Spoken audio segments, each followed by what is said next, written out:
اعوذ باللہ السمیع العلیم من الشیطان الرجیم بسم اللہ الرحمن الرحیم۔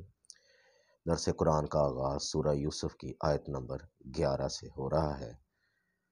پچھلے درس میں ہم نے بیان کیا تھا کہ حضرت یوسف علیہ السلام نے ایک خواب دیکھا تو یعقوب علیہ السلام نے انہیں اپنے بھائیوں سے تذکرہ کرنے سے منع کر دیا، کیونکہ یعقوب علیہ السلام نے محسوس کر لیا تھا، ایک خاص علم وہ جانتے تھے کہ یہ بچہ میرا جو ہے یہ اپنے باپ دادا کی طرح یہ نبی ہوگا۔ تو یعقوب علیہ السلام کی 4 بیویاں تھیں، ان میں سے 12 بیٹے تھے۔ پچھلے درس میں ہم نے حضرت ہاجرہ اور حضرت سارہ علیہ السلام کو ان کی طرف غلط منسوب کر دیا تھا۔ یہ حضرت ہاجرہ اور حضرت سارہ ابراہیم علیہ السلام کی بیویاں تھیں۔ تو یعقوب علیہ السلام کی 4 بیویاں تھیں اور ان میں سے 12 بیٹے تھے، جن میں سے ایک بیوی سے یہ 2 بیٹے حضرت یوسف اور حضرت بنیامین علیہ السلام تھے۔ تو اب یوسف کے بھائیوں نے ایک چال چلی اور پہلے پروگرام بنایا ان کے قتل کرنے کا، لیکن بعد میں آپس میں صلاح مشورہ سے یہ پروگرام بنایا کہ انہیں کہیں دور جا کے تو ایک اندھے کنویں میں ڈال دیا جائے گا۔ تو اب آگے آیت نمبر 11 سے شروع کرتے ہیں۔ وہ پلان بنا کے اب اپنے والد صاحب کے پاس گئے ہیں اور کہنے لگے قالوا یا ابانا، انہوں نے کہا اے ہمارے والد صاحب، ما لک لا تامنا علی یوسف، کیا بات ہے کہ یوسف علیہ السلام کے بارے میں آپ ہم پر اعتبار نہیں کرتے، اعتماد نہیں کرتے، وَإِنَّا لَهُ لَنَاصِحُونَ، اور ہم تو اس کے خیر خواہ ہیں۔ ارسلہ معنا غدین، کل انہیں ہمارے ساتھ بھیجیے، یرتا و یلب، وہ کھائے پیے اور کھیلے کودے، وَإِنَّا لَهُ لَحَافِظُونَ، اور ہم اس کی حفاظت کے لیے موجود ہوں گے۔ قال انی لیحزننی ان تذهبوا به، تو یعقوب علیہ السلام کو فوراً محسوس ہو گیا تھا کہ یہ کوئی چال ہے، تو انہوں نے ساتھ ہی کہہ دیا کہ یہ مجھے تو خوف محسوس ہوتا ہے کہ تمہارے ساتھ میں اس کو بھیج دوں یا وہ تم لے جاؤ اس کو اپنے ساتھ، وخاف، اور مجھے ڈر ہے ان یاکلہ الذئب وانتم عنہ غافلون، کہ تمہارا دھیان کہیں اور بٹ جائے اور اس کو بھیڑیا کھا جائے۔ قالوا لئن اکلہ الذئب ونحن عصبۃ، تو انہوں نے کہا بھی ہم اس قدر مضبوط جماعت ہیں، اس کے باوجود بھی اس کو بھیڑیا کھا جائے، انا اذا لخاسرون، تو پھر ہم تو کسی کام کے نہیں رہے۔ فلما ذهبوا به، پس جب وہ اس کو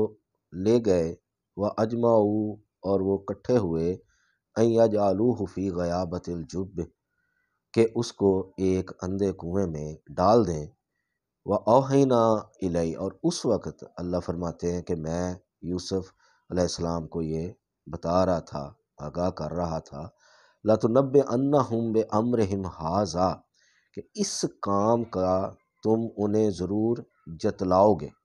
تم انہیں بتاؤ گے کسی وقت، وَهُمْ لَا يَشْعُرُونَ، اور وہ اس حال میں ہوں گے کہ تمہیں نہیں پہچانتے ہوں گے یا ان کو پتہ نہیں چل رہا ہوگا، لیکن تم انہیں یہ جتلا رہے ہوگے، جیسا کہ سورہ کے آخر میں وہ بات آ گئی۔ وَجَاءُوا أَبَاهُمْ عِشَاءً يَبْكُونَ، اور رات کے وقت وہ روتے ہوئے اپنے والد کے پاس آ گئے۔ قالوا یا ابانا، انہوں نے کہا اے ہمارے باپ، انا ذهبنا نستبق، کہ ہم دوڑ میں لگ گئے، وترکنا یوسف عند متاعنا، اور ہم نے یوسف علیہ السلام کو اپنے سامان کے پاس بٹھا دیا، فأکلہ الذئب، پس اس کو بھیڑیے نے کھا لیا۔ وما انت بمؤمن لنا، اور آپ ہرگز ہماری بات کا یقین نہیں کرنے والے، ولو کنا صادقین، چاہے ہم کتنا ہی سچ بیان کر رہے ہوں۔ وجاءوا علی قمیصہ بدم کاذب، اور وہ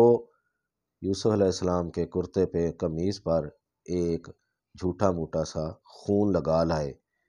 قال بل سولت لکم انفسکم امرا، تو یعقوب علیہ السلام کو پتہ چل گیا،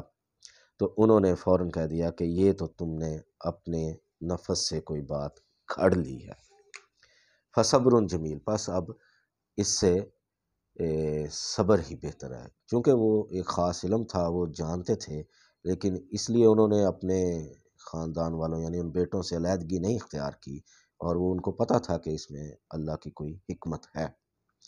واللہ المستعان ولا ما تصفون، اور جو تم کر رہے ہو تو اس کے بارے میں اللہ ہی سے مدد مانگی جا سکتی ہے۔ وجات سیارت، اور ادھر ایک قافلہ آیا کنویں کے پاس، فارسلوا واردہم، تو انہوں نے اپنا پانی لانے والا وہ بھیجا کہ جاؤ پانی لے کے آؤ، فادلا دلوا، اور اس نے ڈول کنویں کے اندر ڈالا، قال یا بشرا ھذا غلام، اور جب وہ کھینچا تو وہ مطلب کہ پکار اٹھا بھی، یہ تو بڑی خوشخبری کی بات ہے کہ یہ ایک لڑکا مل گیا ہے ہمیں، وَأَسَرُّهُ بِضَاعَةً، اور انہوں نے اس کو کچھ سرمایہ سمجھ کر، قیمتی سمجھ کر چھپا لیا، واللہ علیم بما یعملون، اور اللہ جانتا ہے جو وہ کر رہے تھے، وَشَرَوْهُ بِثَمَنٍ بَخْسٍ دَرَاهِمَ مَعْدُودَةٍ، اور انہوں نے یوسف علیہ السلام کو چند درہموں کے عوض ہی بیچ ڈالا، وَكَانُوا فِيهِ مِنَ الزَّاهِدِينَ، اور اس سے بڑھ کر انہیں کوئی سروکار بھی نہیں تھا۔ تو یہ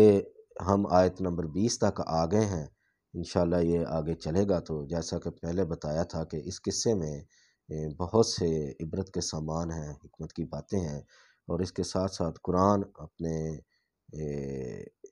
واقعات کے ذریعے نصیحت کرتا ہے،